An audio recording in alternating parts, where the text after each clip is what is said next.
I first heard about the story when Roberta and I were working on another film called Above and Beyond, and to me it was, a shocking story. And as we all know about Anne Frank's diary, and then she went on to describe, this is like finding 30,000 diaries, personal diaries. That really hit me, to be able to see the victims of the Holocaust in a real personal manner instead of just a number. One of the reasons why this film, we hope, why we made it, was to send that message, send the message that, first of all, you don't have to fight with guns and knives, you can fight with paper, with words, with the written word, and so that at least, takes it away from some of the hatred and divisiveness and intolerance that we have today, and put it back into where there's some dialogue. And there's also that whole issue of telling the truth. And if we don't learn from our history, we are doomed to repeat it, which is part of the story, because this did not happen in ancient times. This happened 70 plus years ago. And then, of course, with all the other problems going on, we just have to continue to try to stop dehumanizing each other, but instead to understand the differences and to accept somebody for whatever their belief is or how they look. One of the lessons of the Holocaust in general is that nations need to provide refuge for people who are in danger, people from other countries who are in danger. I think that that's not a new lesson to be learned from the Holocaust. In an era where journalists are under attack and the truth is under attack, the murder of Khashoggi, the imprisonment of so many journalists whose only job is to tell the truth, I think that the message of the film is quite powerful when you stop and think about those people and what they're trying to do in a very similar light.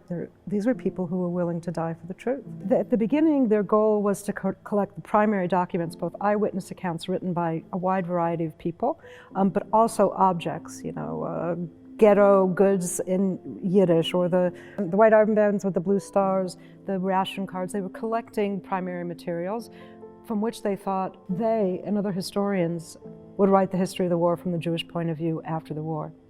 As it became more and more clear that perhaps not everybody was going to survive, and they started learning about mass murder in the areas outside of Warsaw and in other parts of Eastern Europe, then they started documenting crimes so that the Nazis and in general, and the individual Nazis in particular, could be brought to justice, but they were also collecting credible evidence which they smuggled out through the Polish underground to try to effect rescue, which didn't happen.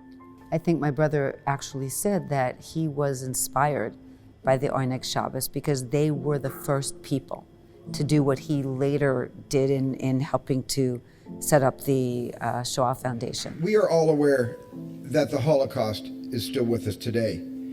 Their determined demand is that we engage fully with history, that the Holocaust remain with us in memory.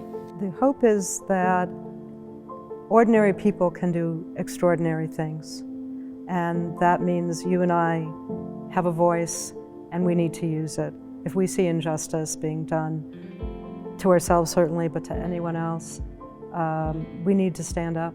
We need to say something. We need to make noise.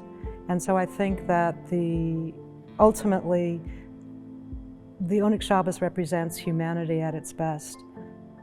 Poetry, music, literature, writing, painting, the desire for human beings to express their love and their highest ideals. And they saw themselves as cultural fighters against the barbarism of the Nazis. So I find it very inspiring, like, oh, maybe what we do as filmmakers, as writers, musicians, maybe it does make a difference, and we need to keep doing it because we're carrying the banner of culture in the world today. If you think about the history of the United Nations, in many ways it's a direct result of World War II, World War I and World War II. And it was an effort on the part of nations around the world to say we can do better than this. After the carnage of the loss of life, the destruction, the horrible suffering, the Holocaust. So the UN represents a hope that things can be different, that the world can be different.